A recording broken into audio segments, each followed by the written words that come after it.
भिट शाह में हज़रत शाह अब्दुल लतीफ़ भिटाई रहमतुल्लाह अलैह जे रागी शहीद याकूब फ़कीर जी वरसी तकरीब भिट शाह में मल्हाई वई।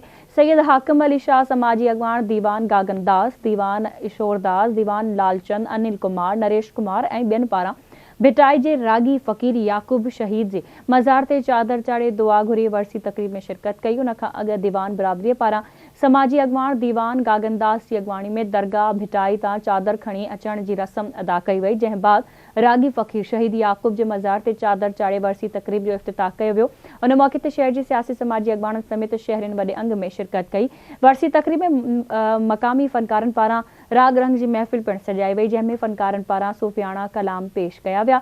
वरसी तकरीब हर साल 3 ॾिहाड़ा मल्हाई वेंदी आहे, पर हिन भेरे हिंदू बिरादरी जी दिवाली ईद सबबि वरसी तकरीब मुख़्तसिर कई वई।